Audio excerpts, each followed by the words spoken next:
और आज मैं कह सकता हूं कि हमारी नीतियों से हमने जो बजट में कहा था, हिमाचल प्रदेश अपने पांव पर खड़ा होने की स्थिति में आ चुका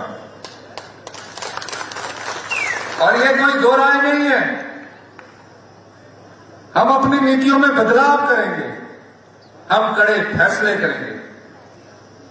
उन फैसलों से हिमाचल प्रदेश की 75 लाख जनता को लाभ होगा।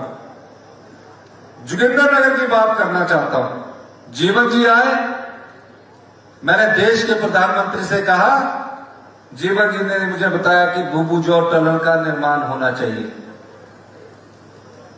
पठानकोट मंडी रोड बन रहा है, मैंने उस बात को उठाया है और मुझे उम्मीद है अगर जयराम ठाकुर जी दिल्ली जाके कहीं रुकवाए ना तो भूभुजोर टनल का काम भी जल्दी हो जाएगा।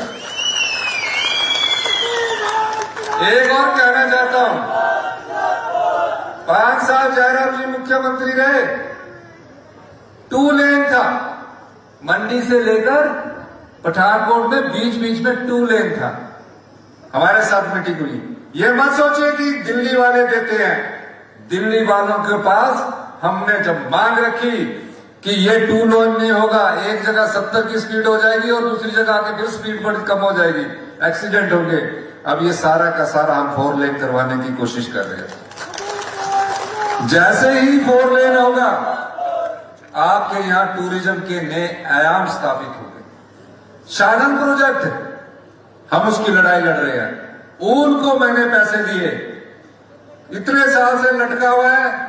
ऊल चरण का इस नवंबर में डैम भर जाएगा और उसमें उत्पादन शुरू हो जाएगा। हमने कहा शालन प्रोजेक्ट हम लेंगे, हमारा प्रोजेक्ट है, हिमाचल के लोगों का प्रोजेक्ट है। हम उस अधिकार को भी लड़ने की लड़ाई सुप्रीम कोर्ट में लड़ रहे हैं और बड़े से बड़े वकील हमने खड़े किए हैं। हम आपके अधिकारों की लड़ाई लड़ रहे हैं। किसान गांव में बैठा है, उसको धन नहीं मिल रहा। गांव में बैठी हमारी माता है, वो हमारी संपदा का कुछ ही भाग ले पा रही है, 10%। किसान गांव में बैठा हुआ लोग 10-15% इस संपदा का फायदा उठा पा रहे हैं। मैंने कहा कि ग्रामीण अर्थव्यवस्था को मजबूत करना है। हम गांव के लोग हैं, पशुधन हमारे पास होता है।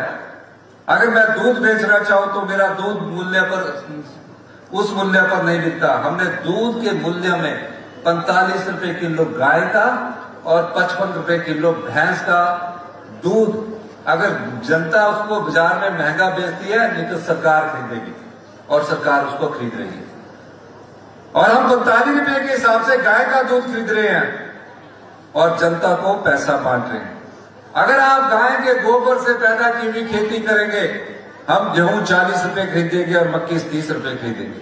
ये हमने बजट में घोषणा की। किसान के हाथ में पैसा कैसे आए, उस दृष्टि से भी हमारी सरकार आगे काम कर रही है। 2-3 सालों में ग्रामीण अर्थव्यवस्था हमारी मजबूत होने लगेगी और जब ग्रामीण अर्थव्यवस्था मजबूत होगी, हिमाचल प्रदेश आत्मनिर्भर बनेगा।